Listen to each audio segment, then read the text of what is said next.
მესამეს ქვია მაზოხისტური ტრავმა და აყალიბებს მაზოხისტური ხასიათის ტიპს, ანუ მაზოხისტს კი არ ახალიბებს, ხვდებით მაზოხისტური ხასიათის ტიპი, მაგალითად მსხვერპლი, აი ტიპიური მაზოხისტური ხასიათის როლია, ხო? და თვითონ ამ ტრავმას აჩენს ბავშვის პიროვნული საზღვრების ქრონიკული რღვევა. ის თუ იყო 3 წლამდე, ეს არის უკვე 3-დან 6 წლამდე. ნახეთ, 3 წლის ასაკში რა ხდება ფსიქოლოგიურად, რომ 3 წლამდე ბავშვი თავის თავს სამყაროდან ვერ გამოყოფს.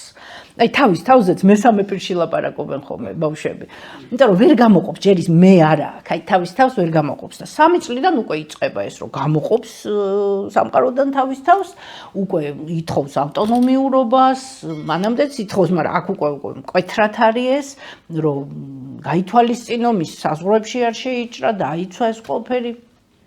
და რა თქმა უნდა, ეს ჩვენ უნდა გავითვალისწინოთ და როგორც პიროვნებას, მუცლად ყოფნის პერიოდი და რა თქმა უნდა, მუცელშივე ბავშვს როგორც პიროვნებას ისე უნდა ელაპარაკო და მოეფერო და ყველაფერი, მაგრამ განსაკუთრებით ეს პერიოდია, როცა უკვე ეს მეჩნდება და მან უნდა იგრძნოს, რომ მის ავტონომიურობას აღიარებ, მის პიროვნებას, პატივსცემ, მას თავისი სივრცე აქვს, აი მშობლებმა იციან ხოლმე, რომ ჩაიცვი კაცო ეს კაბა, რასაც გეუნები, არ მაინტერესებს შენ რა გინდა. всё, იმას უხეშად შეიჭერი იმის საზღვრებში. თუნდაც 3 წლის იყოს.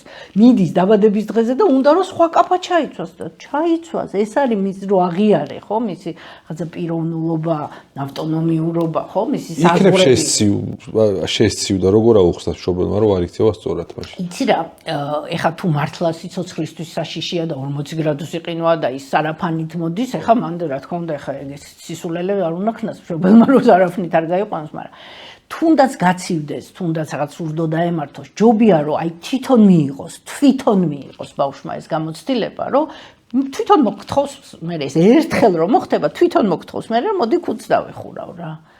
კი ბატონო, უფრო ეს გზა ჯობია, ვიდრე აგრძალვითი, რომ ეხლა გეუნები რომ აი სხვა შორის ამ ჩაცმასთან დაკავშირებით, ნახე, რო იგრძნოსო ბავშვმა, რომ ეს როგორც პიროვნებას ისე ექცევიო, დაუდეთო 2 შარვალი მაგალითად ან 2 კაბა და უთხარი აირჩიე რომელიც გინდა სადღაც მივდივართ. ოღონდ 10 არ დაუდოთო, იმიტომ რომ 10 არის უკვე ზედმეტი თავისუფლდება და იქ იკარგება, იბნევა ბავშვი და იკარგება. ესეც ძალიან მნიშვნელოვანია. ესე იგი ბავშვი ითხოვს კალაპოტს. და ამ კალაპოტში როგორც მდინარე მოედინება თავისუფლად, ასე უნდა მოედინებოდეს, ოღონდ კალაპოტი უნდა კონდეს. კალაპოტს მშობელი აძლევს. თუ მდინარე გადმოვიდა კალაპოტიდან, ის დაიკარგება. აუცილებლად. ამიტომ კალაპოტს აძლევს მშობელი, ოღონდ მშობელი ყველაფერს აკეთებს იმისთვის, რომ ამ კალაპოტში თავისუფლად მოედინებოდეს და კონდეს არჩევანი. და არ ეუნებოდე ყოველ წუთში, რომ მე რასაც გეტყვი, იმას გააკეთებ, ხო? არა, აი შვილო 2 კაბა, რომელიც გინდა აირჩიე. ხო? და ის უკვე ბედნიერი აირჩია. ხო? და უკვე მასში გაჩნდა, რომ ის პიროვნება, ის პატივსაცემია, მის აზრს უსმენენ, მის აზრს ითვალისწინებენ. უკვე პიროვნება ყალიბდება სწორად. მაგრამ თუ სულ ეს ესმის, რომ შენ რა გესმის, კაცო, მე რასაც გეტყვი გააკეთე. ის რო გაიზრდება თუ ბიჭია, ისეთ ცოლს იპოვის, რომ სულ ცოლის ჭკუაზე ივლის. იმიტომ ამას აქვს შეჩვეული დედისგან, რომ სულ იმის ჭკუაზე დადიოდა, ხო? და ეს სულ ექნება, ხო? და ნახეთ ეს სხვადასხვანაირად შეიძლება მოხდეს, ხო, ეს მისი საზღვრების რღვევა. აი ამ მესამე ტრავმას, რომელსაც ქვია მაზოხისტური ტრავმა და არის 3-დან 6 წლამდე, ზუსტად აჩენს ეს, რომ სულ ვარღვევთ ბავშვის საზღვრებს და აქაც სხვადასხვა როლებია. პირველი ეს არის მსხვერპლის როლი. აი ძალიან იოლი მისახვედრია, რომ მსხვერპლის როლში გადადის, ხო? ეჩვევა ამას, ეჩვევა. რომ სულ ვიღაცას როგორც უნდა იმის შესაბამისად ცხოვრობს, ეგ არის მსხვერპლი. აი ტირანი მსხვერპლს მაგას ეუბნება, რომ მე არ მაინტერესებს შენი არაფერი, ცხოვრებ ისე, გააკეთებ ისე, როგორც მე მინდა. ეს არის მთავარი გზავნილი და ისიც აკეთებს, იმიტომ ის მსხვერპლის როლშია, ხო? პირველი რა თქმა უნდა არის მსხვერპლის როლი და მისი სამყაროში გზავნილი არის მე დაუმსახურებლად მტკენენ გულს. და მართლა ტკენენ დაუმსახურებლად გულს, ოღონდ ამას თვითონ ქმნის. რა თქმა უნდა, თვითონ რო ამ როლშია, ნახე, შენ რომ მსხვერპლის როლში ხარ, შენ მაგნიტივით იზიდავ ტირანს. აი როგორც მაგნიტი. აუცილებლად სამსახურში ისეთში წახვალ სადაც უფროსი ტირანი იქნება, ქმარს ისეთი ან ცოლს სულ ერთია ისეთი პოვი რომელიც შენს მიმართ ტირანი იქნება, იზიდავ და სხვათა შორის მაგაზე აუცილებლად უნდა ვთქვა ძალიან მომწონს ეს ექსპერიმენტი ამერიკაში ჩატარდა ექსპერიმენტი სადაც მეცნიერულად დამტკიცდა რომ შენ მართლა ასხივებ იმ როლს რაშიც ხარ და რომ იზიდავ შესაბამისად იმ როლის რაც უნდა მოიზიდო და ნახეთ რა გენიალური ამერიკელმა ფსიქოლოგებმა ჩაატარეს ან როგორ მოიფიქრეს აი გენიალური ექსპერიმენტია სხვადასხვა ციხეებიდან ამერიკის სხვადასხვა ციხეებიდან გამოყავდათ ჯიბის ქურდები ოღონდ ერთად არ სვამდნენ თითო გამოყავდათ და შეყავდათ რაღაც ოთახში, სადაც ეკრანზე უშვებდნენ დოკუმენტურ კადრს, ქუჩა იყო გადაღებული, აი ქუჩაში რომ ბევრი ხალხი მოდის, დოკუმენტურად. და ყველას დაუსვეს ერთი და იგივე შეკითხვა. აი ამ ხალხიდან ვის გაქურდავდი? ყველამ ერთ ადამიანს დაადო ხელი. ყველამ ერთ ადამიანს დაადო ხელი, გესმით? ეს რას ნიშნავს? ის იყო მსხვერპლის როლში და ის იზიდავს რომ, რა თქმა უნდა, ის უნდა გაქურდო. ოღონდ ეს ქვეცნობიერად და ქვეცნობიერად ამ ჯიბის ქურდის ქვეცნობიერი ამას კითხულობს, რეზონირებს, აღიქვამს. ნახეთ, თავარი ნიშანი რითი უნდა მიხვდე, რომ სულ ბავშვობის ტრაუმის იმის ქვეშ ხარ. ერთი და იგივე სიტუაციები გიმეორდება. სამჯერ გათხოვდი. ხო, სუმერად სამჯერ გათხოვდი, სამივე ქმარი ლოთი აღმოჩნდა. როგორ კაცო, ან სამივე ნარკოდამოკიდებული. ხო? ან სამივე ტირანი რომელიც რაღაცა ან სამივე შენ ხარჯზე ცხოვრობს და შენ არჩენ სამივეს ამ დროს პირველი თითქოს რაღაცა თქვი რომ ასეთ კაც აღარასდროს არა მაგრამ მაინც ხო აი პირველი ნიშანი ეგა რომ გიმეორდება იმიტომ რომ სუ იზიდავ იმ როლიდან გამომდინარე შენ რა როლშიც ხარ სუ იმას იზიდავ სანამ ამას არ და აი ეს კარპმანის სამკუთხედი გაგიგიათ ალბათ იკვლია ეს ცნობილი ფსიქოლოგი იყო კარპმანი რომელმაც აღმოაჩინა რომ ეს სამკუთხედი არსებობს ტირანი გადამრჩენელი მსხვერპლი და შენ თუ შეხვედი ამაში აი ამ წრეზე ტრიალებ წრეზე ხან იმის როლში ხარ აი ესეთ სანამ არ აიღებ შენს თავზე პასუხისმგებლობას შენს ცხოვრებაზე რომ შენ იმისთვის არ დაიბადე რომ ცხოვრებულად შეეწირო ხო ვიღაცას და სანამ სრულად არ აიღებ შენ ცხოვრებაზე პასუხისმგებლობას და არც იმ ვიღაცის შეცოდებით არც ხათრით არც შიშით არაფერს აღარ გააკეთებ ვერ გამოხვალ იმიდან რა მაგიურზეთში იქნები ჩართული სულ ხო აი ძალიან ხშირად არის ხოლმე როცა აი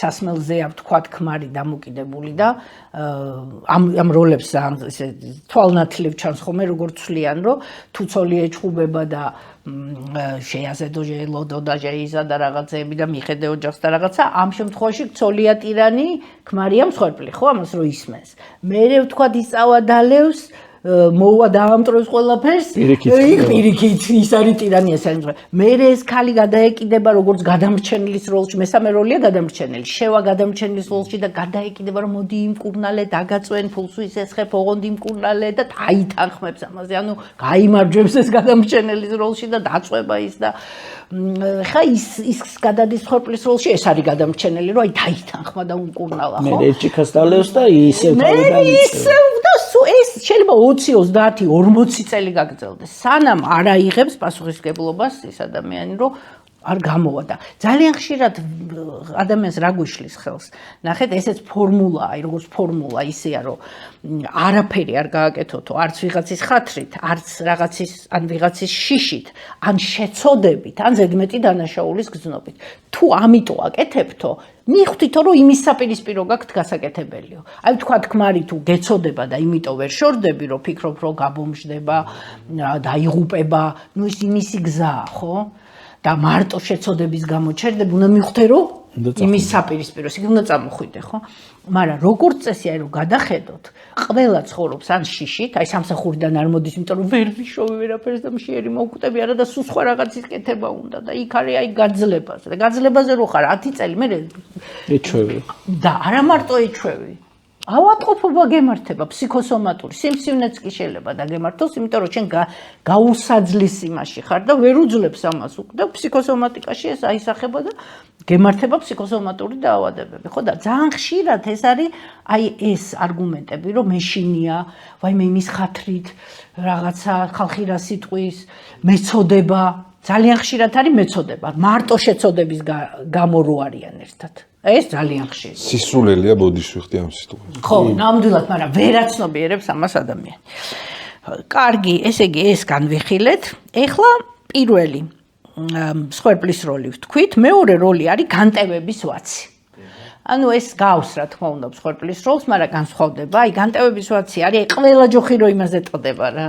ხო იცით, რომ აი ყველა ფერზე რო ესეც მსხვერპლის როლს გავს და მისი გზავნილი სამყაროში არის ესეთი მუდმივად ვარ ბოლოში. აი ყველაფერი რო იმაზე ისა. მესამე ეს არის ცინიკოსი და მისი გზავნილი არის თვითონ ხარ ეგეთი დიახაც, ანუ რა არის ცინიზმი? ნახე, ცინიზმი ფსიქოლოგიური თვალსაზრისით ეს არის ფარული აგრესია. ის აგრესიას ამჟღავნებს, ოღონდ ცინიზმით არის დაფარული. ანუ ესეც რა თქმა უნდა არაჯანსაღი დაცვის მექანიზმია. ნუ ამ სახით იცავს თავს და ეტყობა ბავშვობაში, ეს ხო ყველაფერი ბავშვობაში ყალიბდება, ის მსხვერპლის როლი, ყველაფერი, ხო? ბავშვობაში ალბათ ერთხელ ორჯერ აი ესეთი რაღაც გამოიყენა და ამან გაამართლა და ამითი დაიცვა თავი. გაიჭედა მე ამ როლში და აღარავის აღარ უნდა ხოლმე მე ამ ცინიკოსის გვერდით ყოფნა. ძალიან ისე იგი ეს გვიფუჭებს ჩვენ ცხოვრებას, ჩვენი ცხოვრების ხარისხს დაბლაწებს, ხო? ამ დროს შენ მოგწონს ეს რაღაც შენი გამონათქვამები რაღაცას რო ისა, მაგრამ ნუ არაჯანსაღია აბსოლუტურად და შემდეგი არის მასხარა, მისი გზავნილია. ეს ხო უბრალოდ სასაცილოა. მოდი გავიცინოთ. ყველაფერზე მაიმული. ნახე ბავშვობაში ალბათ გააცინა დედა ან მამა ან ბებია და მიიღო რაც უნდოდა. სიყვარული იყო თუ რაც უნდოდა, იქ არ აქვს მნიშვნელობა, აღიარება მიიღო სიყვარული, რაც აკლდა, ხო?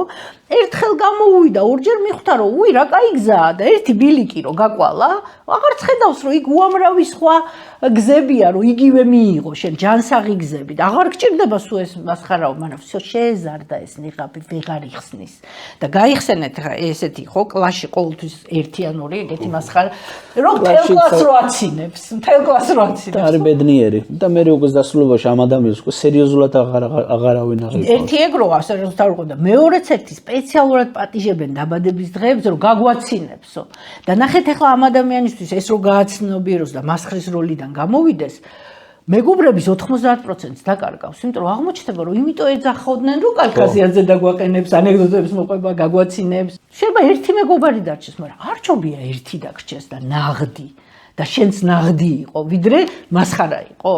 მაგრამ ამას ეს ესე იოლი არ არის, რომ ეს გააცნობიეროს ადამიანმა რა. იმიტომ რომ მოწონს, თავის მოწონს იმ მასხრის როლში. ამაშია საქმე. ცენტრში იმ რაღაცა საზოგადოების ცენტრშია და მოწონს. აბა რა, იქ რაღაცა ზედმეტ სახელებსაც ზუსტად როლის შესაბამისად ეძახიან ხოლმე. ისე პიკეტები აუ რა მაგარი ხარ, ნიჭიერი ხარ, ასე კარგად შეგიძლია ხალის და და ის ნიჭი სხვაგან შეიძლება ადეკვატურად რო გამოავლინოს და კიდე უფრო კარგად. თქვათ სამსახიობო ნიჭი თუ აქვს რაღაცა თუნდაც სამოყვარულო თეატრში იაროს რაღაც სპექტაკლი და ნუ 1000 ვარიანტია ხო, მაგრამ ვერ მიდის აქამდე ადამიანი რა.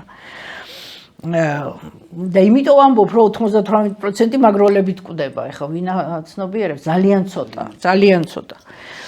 და ბოლო ეს არის მეფისტოფელი, ანუ ბოროტის სული, მისი გზავნილია, აბა რა გვაქვს, ცუდად, სულ ერთია, მაინც ყველაფერი ცუდად იქნება. ამაზე ეძახიან ყვავებს. ზედმეტ სახელად, აქ კი ქვია ეს მეფისტოფელი და ბოროტის სული, მაგრამ ხალხში ესეთ ადამიანებს ეუბნებიან რა ყვავი დაგჭყავი. ყვავი რა, აი მოვიდა ყვავი. აი ეს იგივე ეგროლი რა, რომ აი ყველაფერი ცუდად იქნება. მაინც მოგდები. ხო, აბსოლუტურად. ხო, აბა აქედან რამე ხوار გეცნოთ? ბევრი.